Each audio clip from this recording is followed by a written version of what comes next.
2006年，那場轟動全城的風之戀婚禮上，謝霆鋒在菲律賓海灘上單膝跪地，捧着戒指的手微微顫抖。張柏芝哭得梨花帶雨，他說這輩子最幸運的事就是遇見他。那時未人繪想到，15年後，這對金童玉女的名字繪被釘在互聯網的恥辱柱上反覆鞭笞，而謝家四口人謝賢、狄波拉、謝霆鋒，甚至船有年邁的拉姑現任丈夫胡須抗，繪像一堵血肉之牆，死死擋在張柏芝身前，抵擋着從虛擬世界傾瀉而下的滾燙瀝青。謝賢在80歲那年對着鏡頭拍桌怒吼：我信子的媽媽，誰都不能欺負。這句話像一柄生鏽的劍，劈開了15年來所有浴血船優的家族臂身，也劈開了網絡暴力最猙獰的面目。時間倒回2008年，那場震驚華人世界的照片風波像一顆髒彈，把張柏芝從玉女掌門人的神壇炸進了地獄。當時她剛生完 Lucas 不到半年，哺乳期的身體旋腫脹着，卻要面對上千張私密照片在網絡瘋傳的噩夢。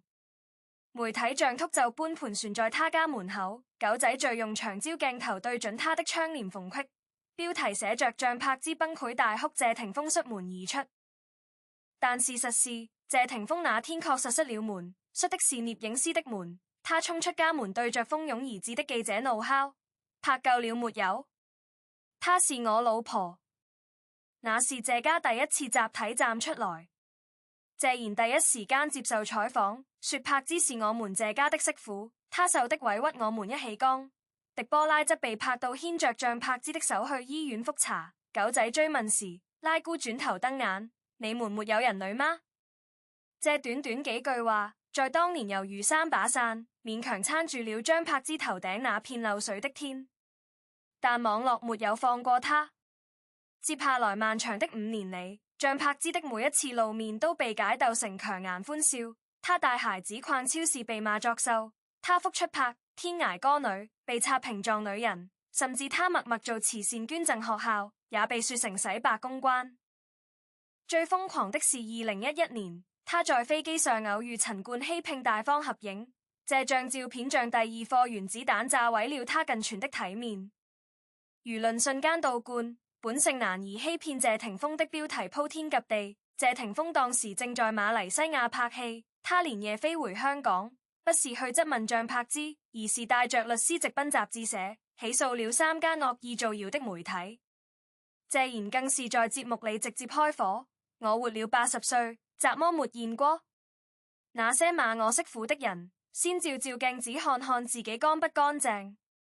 狄波拉則做了件更狠的事，他聯繫了香港演藝人運協會，以長輩身份懇請業界給張柏芝留條活路。他說：她是我2個信子的媽，你們毀了她，就是毀了2個孩子的童年。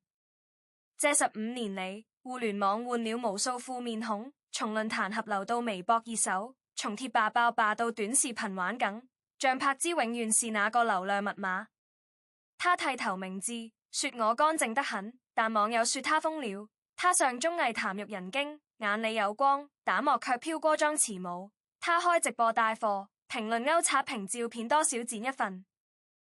每一次他試圖爬出深淵，都有魑魅雙手把他按回去。但謝家4口人的檔從未缺席過一天。謝霆鋒在被問及離婚後是否恨過張柏芝時，他沉默良久說：我恨過那個事件，但沒恨過他。她是我孩子的母親，這一點永遠不許變。他甚至在自己創立的餐飲品牌廣告裡，悄悄用了張柏芝最喜歡的紫色作為包裝主色調。謝賢則更直接，每年張柏芝生日，他都會讓助理送一束他最愛的向日葵，花卡上寫4個字：身體健康。狄波拉雖然與張柏芝在離婚初期有過婆媳摩擦，但在張柏芝生下第3個孩子被全網嘲諷不揚時，拉姑公開說：只要他過得好，我們謝家都祝福。胡須抗作為繼父，也在家族聚會時對張柏芝說：這裡永遠有你一副碗筷。這不是一場簡單的前夫家撐腰戲碼，這是一場持續17年，從照片事件前2年算起的家族守護戰。謝賢作為一家之主，他的誰都不能欺負從來不是場面話。他動用了自己聰穎60年積累的人脈，私下拜訪了多家媒體高層，懇求他們不下留人。他甚至在2014年像柏茲被某導演公開指責耍大牌時，親自打電話給該導演，心平氣和地說：後生仔，做事留一線。他拍戲時抱着發燒的兒子在保姆車裏等戲，你知道嗎？那個導演後來在訪談中慚愧地承認，自己確實偏忍偏信。迪波拉則用女性特有的細膩，在張柏芝最抑鬱的2012年，每週約他喝下午茶，從不談新聞，只聊 Lucas 和 Quintus 的功課。拉姑說：我當年也是從鳳口浪尖過來的，我知道被全港罵的滋味。他甚至把自己當年被賭王家族輿論圍攻的舊事翻出來，告訴張柏芝：時間佢證明一切，你要等。而謝霆鋒這個在公眾眼裏永遠戴着墨鏡耍酷的男人，做了3件給到不酷的事。第一件，他把2個兒子的撫養權主動讓給張柏芝，卻私下設立了教育基金，金額高達數千萬，確保孩子們無論父母如何被輿論撕扯，都能讀最好的學校。第二件，他在自己的演唱會上唱到啟示錄時突然哽咽，說了句有些愛過了就是一生，全場粉絲尖叫，但只有少數人知道那天是張柏芝的生日。第三件也是最隱秘的，他拜託自己的經紀人霍文希，在張柏芝每次被負面新聞戰身時，以英皇同事的身份匿名向友好媒體發送他的正面工作動態。霍文希後來在自傳裏模糊提過一句：有些人的體面是另一群人在背後踮着腳尖撐起來的。但這17年的擋得住媒體的長槍短炮，卻擋不住互聯網永不停歇的賽博圍獵。張柏芝的罪究竟是雜麼？是年輕時拍下的私密照？是離婚後依然堅強地活着？是作為單親媽媽拼盡全力賺錢養家？全是在屏幕前永遠笑得不合時宜。仔細翻看這15年的輿論軌跡，你卻發現一個荒誕的規律：當張柏芝瘦了，標題是為情所困暴瘦；當他胖了，標題是放縱自我淪落；當他沉默，是心虛默認；當他反擊，是歇斯底里。他永遠在錯。而謝家4口的檔，恰恰對應了4種不同維度的守護。謝賢當的是輿論霸權，用老一輩演藝人的江湖地位硬碰硬；迪波拉當的是道德拷價，用女性長輩的溫暖融化偏見；謝霆鋒當的是時間暴力，用沉默而實際的行動對抗記憶的魚缸；胡鬚抗當的是血緣逼律，用重組家庭的包容打破外人標籤。我們不得不追問：為什麼是15年？為什麼不是5年、10年？因為這15年恰好是中國互聯網從野蠻生長到全民狂歡再到反思沉澱的完整週期。2008年，博客和論壇是主陣地，罵張柏芝是一種政治正確。2014年，微博微信崛起，罵他變成了一場道德狂歡。2020年，短視頻時代來臨，罵他甚至成了一種流量生意。每換一次賽道，他就會被拎出來又加一次。而謝家的檔也隨之升級，謝賢從打電話求情變成了開直播怒罪。80多歲的老人對着手機屏幕說：你們再亂寫，我告到你們倒閉。迪波拉則學會了用社交媒體，每逢張柏芝被黑，他就發一張全家福，包括張柏芝配文今日團圓，不帶任何解釋，卻升過千言萬語。謝霆鋒更徹底，他直接關閉了自己社交賬號的評論勾，說我的家人輪不到外人指點。但最震撼的守護發生在2018年，那年張柏芝秘密產下第3胎，全網瘋猜生父是誰，甚至有人惡意取測是謝霆鋒復合，導致王菲粉絲與張柏芝粉絲掀起史詩級罵戰。謝賢在此時做了一個驚人之舉，他主動召開記者會，不是澄清，而是宣布，不管第3個孩子的爸爸是誰，我謝賢都認這個信子。柏芝生幾個，我就認幾個。這句話瞬間把生父謎題的爛瓜砸得稀碎，因為謝賢用長輩的權威將焦點從血緣差異轉移到了家族包容。迪波拉更是被拍到親自去商場買嬰人用品，面對記者追問，他笑着說：我多個信子譜，開心還嚟不及。謝霆鋒雖然沒有公開回應，但被發現悄悄點讚了張柏芝工作室發的母子平安微博，那是他離婚7年來第一次在社交網絡與張柏芝產生公開互動。這一系列動作讓那場原本可能毀掉張柏芝最後體面的輿論風暴，瞬間軟化成了溫情八卦。然而，圍觀者永遠在尋找新的獵物。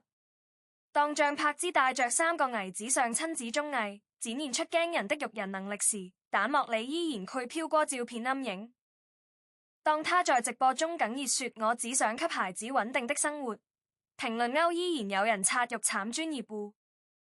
謝霆鋒在2021年的美食紀錄片裡，罕見地談及原生家庭的傷害。他說：我小時候爸媽被媒體寫得體無完膚，我發誓絕不讓我的孩子經歷這些。這句話被解讀為對張柏芝育人方式的隔空支持。謝賢則在同年獲得香港電影金像獎終身成就獎，領獎時他特意感謝人識柏芝，說謝謝你為謝家生了這麼可愛的2個信子。全場掌聲雷動，但網絡上的刺耳聲音依然沒有消失。有人說老爺子被洗腦了，有人說一家人都在演戲。我們必須冷靜地剝開這個事件的層層檢視。首先，張柏芝的罪本質上是隱私洩露的受害者，卻被輿論扭曲成了加害者。那些照片是他20出頭時與當時男友的私密記錄，被不法分子盜取傳播。他沒有主動公開，更沒有以此牟利。但社區對女性的性道德審判，從未因時代進步而真正寬容。他離婚後的所有不檢點傳聞，幾乎都建立在他曾經有過私密照這個前設上。這種邏輯謬就像因為一個人丟過錢包就認定他會偷竊一樣荒謬。其次，謝家的當表面是護短，深層卻是對隱私尊嚴的捍衛。謝賢作為老派藝人，骨子裡信奉家醜不可外揚，更信奉家人就是要在危難時互相兜底。他並非不知道張柏芝的爭議，但他更清楚網絡的審判從不基於事實，而基於情緒。他用江湖規矩對抗流量規則，雖然笨拙，卻擲地有聲。再者，我們必須正視一個殘酷的現實：這場持續15年的追殺，受益者從來不是真相，而是流量產業鏈。每條張柏芝黑歷史的短視頻背後是 MCN 機構的數據狂歡，每篇謝霆鋒仍念舊情的推文背後是自媒體的點擊率飢渴。張柏芝像一個被釘在十字架上的流量電池，她的眼淚、沉默、反擊、笑容，全被拆解成零碎的素材，供給永不滿足的內容公庵。而謝家四口的當，在某種程度上也成了這場狂歡的燃料。他們越互，話題越烈；他們越怒，熱手越爆。這是一個悲哀的共謀列構，受害者、守護者、圍觀者，全被校入了同一台巨大的輿論攪拌機。但幸運的是，時間終於開始佛教出理性的沉澱物。2023年，張柏芝在立地綜藝《乘風破浪的姐姐》裡重新亮相。40多歲的她跳舞時依然閃着少女般的眼神。當被問及過去時，她說：我早就原諒了所有人，包括我自己。這句輕描淡寫的話，讓無數彈幕突然沉默。同年，謝霆鋒在採訪中被問是否後悔離婚，他說：後悔沒用，往前看最重要。而謝賢在90歲生日宴上，全家合影裡依然有張柏芝的位置，他留着謝賢的脖子笑靥如花。那張照片被迪波拉發在家族群組裡，不知被誰洩露到了網上，瞬間衝上熱搜第一。但這一次，評論區的畫風變了，突然覺得他們家好溫暖。其實柏芝真的不容易，這家人有情有義。15年，足夠一個嬰兒長成少年，足夠一場冤屈沉澱為傳奇。我們必須追問，這場追殺與守護的拉鋸戰，到底教誨了我們什麼？他教誨我們，網絡的記憶是魚類的記憶，但傷害是扎根的荊棘。張柏芝的兒子 Lucas 如今已經10幾歲，他曾在同學的手機裡看到母親的舊文，回家抱着媽媽哭。那一刻，所有鍵盤上的正已都成了血淋淋的刀。謝賢知道後，第一次在電話裏對張柏芝哽咽，是我沒保護好你們。而張柏芝反過嚟安慰他，爸，未是的，我早就不看那些了。這種家庭內部的互相舔舐，比任何公關聲明都更有力量。他也教誨我們，真正的撐腰不是發幾篇律師函，而是像這家那樣，用15年不間斷的實際行動告訴全世界：你可以不喜歡他，但不能侮辱他；你可以議論他，但不能摧毀他。謝霆鋒做得最漂亮的一件事，是在某次被記者圍堵時，冷冷地說：你們寫我怎麼都行，但寫我危子和他媽，我一定告到底。然後他真的告了，贏了，賠償金全捐給了人同基金會。而迪波拉的智慧更在於以柔克剛，他從不正面與網友對罵，而是在母親節發文，所有母親都值得被尊重，不管她經歷過怎麼。他旋主動邀請張柏芝參加自己主持的電台節目，婆媳倆聊育危經，聊家常，全程不提舊事，卻讓聽眾感受到一種劫後餘生的踏實感。胡須抗則用另一個視角補充了這幅家族畫卷。他在家族旅行中總是默默幫張柏芝提行李、照顧小孩，被狗仔拍到他給張柏芝遞外套的畫面，標題寫繼父溫暖生生父。他後來笑着對謝賢說：我只是做該做的。謝賢拍拍他肩膀：我們這家就是這樣，但我們不能美化這場漫長的戰爭。張柏芝失去的15年演藝黃金期，那些被罵走的代言、被撕毀的合約、被取消的電影角色，都是魔法美寶的代價。他本可以成為張曼玉級的演運，卻在最好的年紀被釘在恥辱柱上反覆直敲。謝家四口的檔雖然盡力，卻無法逆轉時代的風向，當整個社區的性別偏見、隱私漠視、流量至上形成合流，個體家族的抵抗就像用雨傘當海斥。但他們的堅持，至少在海斥中豎起了一根標杆。不是所有獵物都該被分食，不是所有舊賬都該被翻晒，不是所有前妻都該被前夫家拋棄。有趣的是，這場風波的核心人物謝霆鋒和張柏芝，在離婚後的10年裡，從未對彼此說過一句重話。謝霆鋒甚至在張柏芝被某影后暗諷不敬業時，通過經紀人轉發了一條張柏芝吊鋼絲拍到嘔吐的舊視頻，配文敬而不是靠嘴說的。這種前夫力挺在娛樂圈極其罕見，因為大多數離婚夫妻都選擇老死不相往來或隔空互撕，但謝家偏偏選擇了最難的那條路，既各自安好，又守望相助。這背後離不開謝賢的家訓：我們這家嫁進來的是女人，離開的也是女人。這句樸素的老派言論，在當代快餐情感社會裡，竟顯得如此珍貴。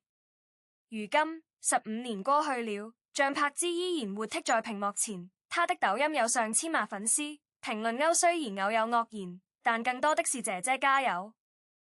謝霆鋒專注於自己的美食事業和音樂，偶爾被拍到與王菲牽手，但從未因此減少對兒子的陪伴。謝賢90歲高齡依然精神矍鑠，迪波拉享受着退休生活，胡須抗陪他四處旅遊。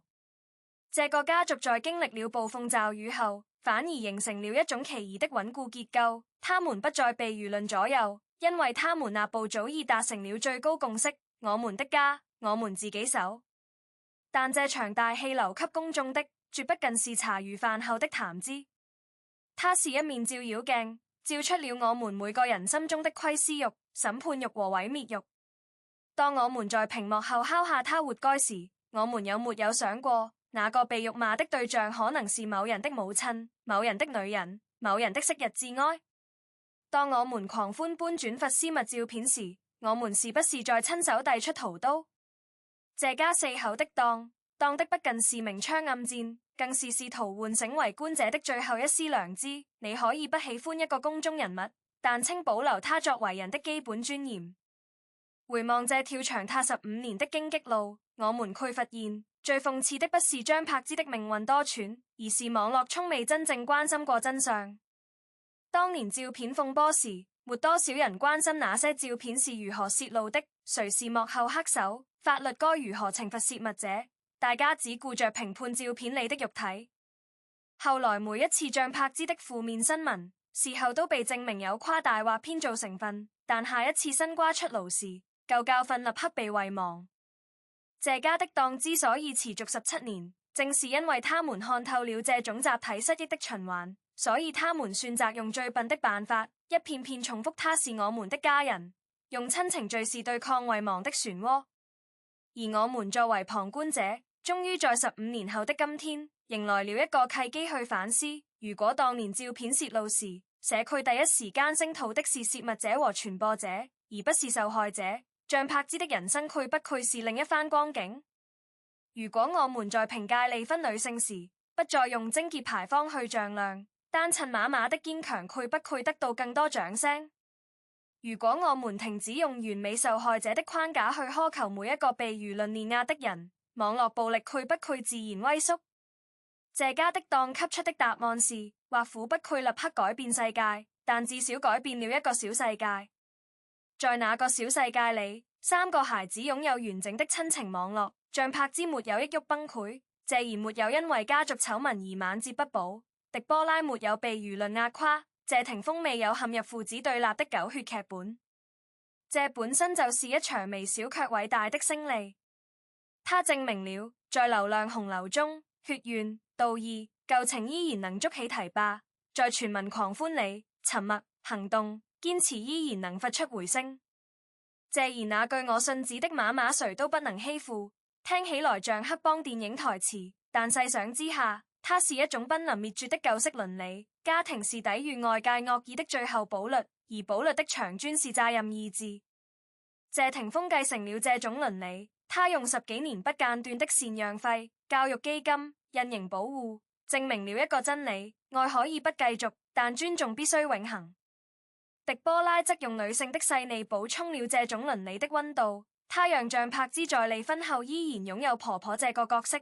這在現代社會幾乎是奇蹟。現在，當我們翻開2026年的日曆，像柏茲已經46歲，他的孩子們在健康長大，謝賢已經91歲，偶爾在信子們的短視頻裏露面，笑得滿臉皺紋。那場持續15年的全網追殺和17年的家族抵擋，終於在時間的稀釋下變得模糊，但他留下的疤痕卻永遠刻在中國網絡史的岩層上，提醒着後來者，我們曾經多麼粗暴地對待一個女性，而她的家人又如何用肉身為她擋住子彈。這不是童話，不是黑幕，這是一出真實到殘酷的時代悲喜劇。最終，我們要記住的不是八卦細節，而是一種態度。當你下次準備跟風嘲諷某個公眾人物時，蜻蜓讀3秒，想想他或他身後是否也有孩子、父母、兄弟姐妹在默默流淚。網絡的風可以吹倒一切，但人心深處的柔軟才是抵擋暴風雨的最終屏障。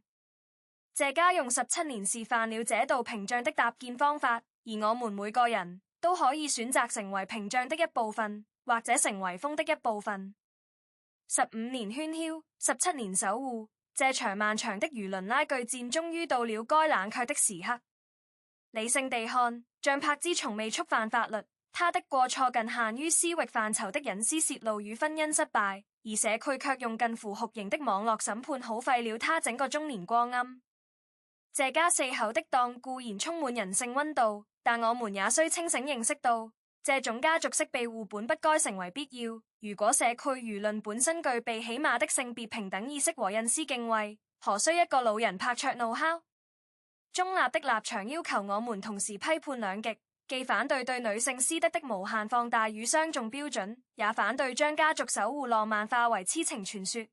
因為這背後折射的恰恰是法治愚公最良俗的缺席。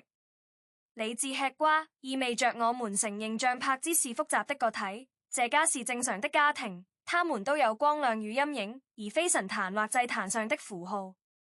未來，願我們把窺探的精力轉向真正的公共利益，把審判的權力貴旋法律與專業，把同情的空間留給每一個在風暴中掙扎的普通人。網絡可以記住故事，但更應該記住教訓。人言可畏，而我們皆可選擇，不做那風，做那賭場。